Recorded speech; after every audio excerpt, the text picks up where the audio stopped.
Hello everyone, आज हम पढ़ने जा रहे हैं स्पर्श भाग 1 कक्षा 9 से काव्य खंड से पहली कविता पद। इसके कवि हैं रैदास जी। तो रैदास जी के बारे में पहले थोड़ा जान लेते हैं, जिससे हमें कविता समझने में आसानी हो। और आगे की क्लासों में आपको लेखक परिचय और कवि परिचय भी पूछा जाएगा। तो अगर आप अभी से इसकी आदत डालेंगे तो आपको आगे हेल्प होगी। तो रैदास नाम से विख्यात संत रविदास का जन्म सन 1388 और निर्वाण सन 1518 में बनारस में हुआ। ऐसा माना जाता है कि इनकी ख्याति से प्रभावित होकर सिकंदर लोदी ने इन्हें दिल्ली आने का निमंत्रण भेजा था। मध्ययुगीन साधकों में रैदास का विशिष्ट स्थान है। कबीर की तरह ही रैदास को भी संत कोटि के कवियों में गिना जाता है। मूर्ति पूजा, तीर्थ यात्रा ऐसे दिखावों में रैदास का जरा भी विश्वास न था। वह व्यक्ति की आंतरिक भावनाओं, आपसी भाईचारे, इनको ही सच्चा धर्म मानते थे। अपनी कविताओं में उन्होंने व्यवहारिक भाषा का उपयोग किया। व्यवहारिक भाषा मतलब उस समय व्यवहार में जो भाषा उपयोग में आती थी, और उसमें शब्द कैसे कैसे होते थे, अवधी के शब्द, खड़ी बोली के, उर्दू फारसी के शब्द, इन सभी शब्दों का मिश्रण होता था। रैदास को उपमा और रूपक अलंकार विशेष प्रिय रहे हैं। उपमा शब्द का अर्थ ही होता है तुलना। तो जब किसी व्यक्ति या वस्तु की तुलना किसी दूसरे व्यक्ति या वस्तु से की जाए तो वहाँ पर उपमा अलंकार होता है। जैसे मुख चंद्रमा सा सुंदर है, मीन्स मुख चंद्रमा के समान सुंदर है। रूपक अलंकार, अब रूपक अलंकार में उपमा न करके दो चीज़ों को या दो व्यक्तियों को एक जैसा बताया जाता है। जैसे पायो जी मैंने राम रतन धन पायो, तो यहाँ राम रतन को ही धन बता दिया गया है। अपने सीधे साधे पदों में संत कवि ने हृदय के भाव बड़ी सफाई से प्रकट किए हैं।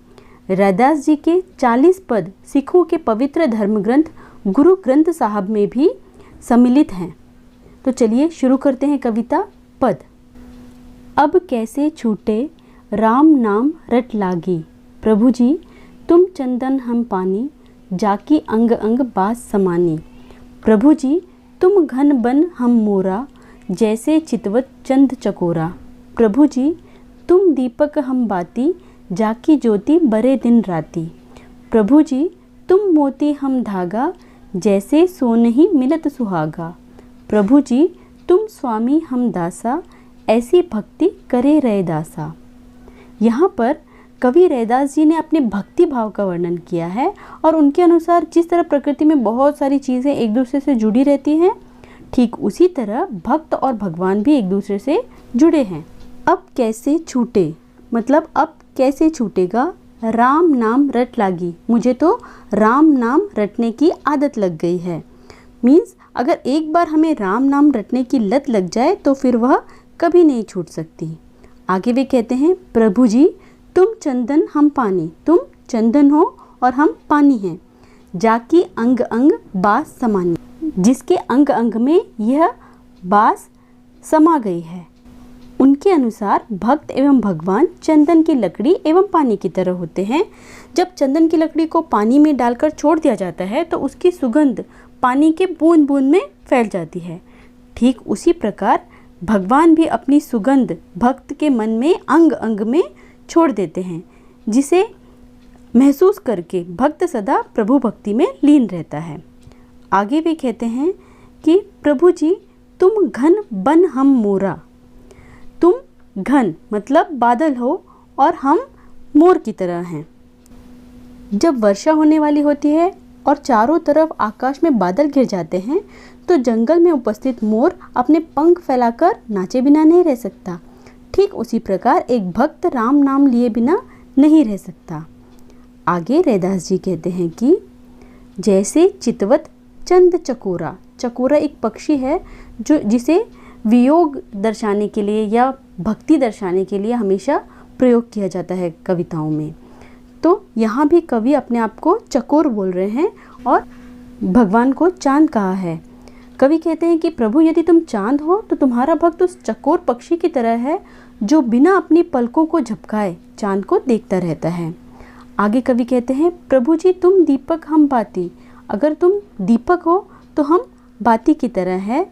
जाकी ज्योति, जिसकी ज्योति बरे दिन राती, दिन रात रोशनी देती रहती है।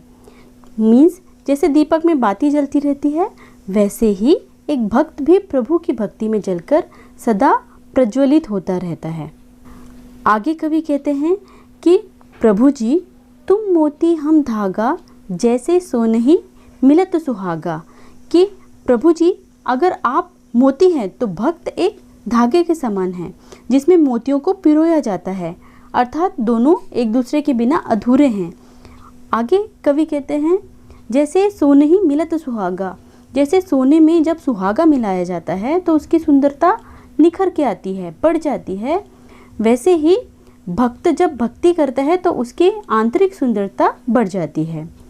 प्रभु जी तुम स्वामी हम दासा, प्रभु जी तुम स्वामी हो और हम दास हैं, ऐसी भक्ति करे रैदासा। ऐसी इस तरह की भक्ति रैदास करता है कि प्रभु जी आप स्वामी हैं और मैं आपका दास हूँ। अगला पद है ऐसी लाल तुझ बिन कौनु करे, गरीब निवाजु गुसैया मेरा माथे छत्रु धरे। जाकी छोटी जगत कऊ लागे ता, पर तुही ढरे।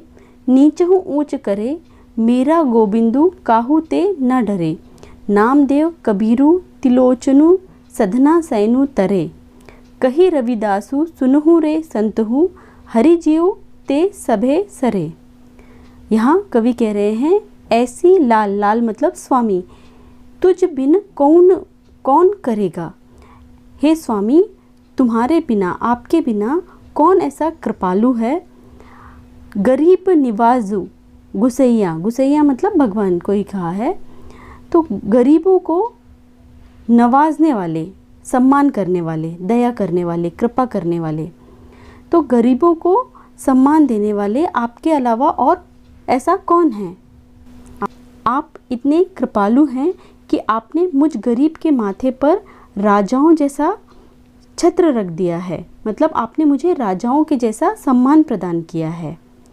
जाकी छोटी जगत कऊ लागे, जिसको जगत छोटी मतलब छोटी जाति का अछूत कहता है, तापर तू ही डरे, उस पर आप द्रवित हो गए हैं, तू ही डरे द्रवित हो गए हैं।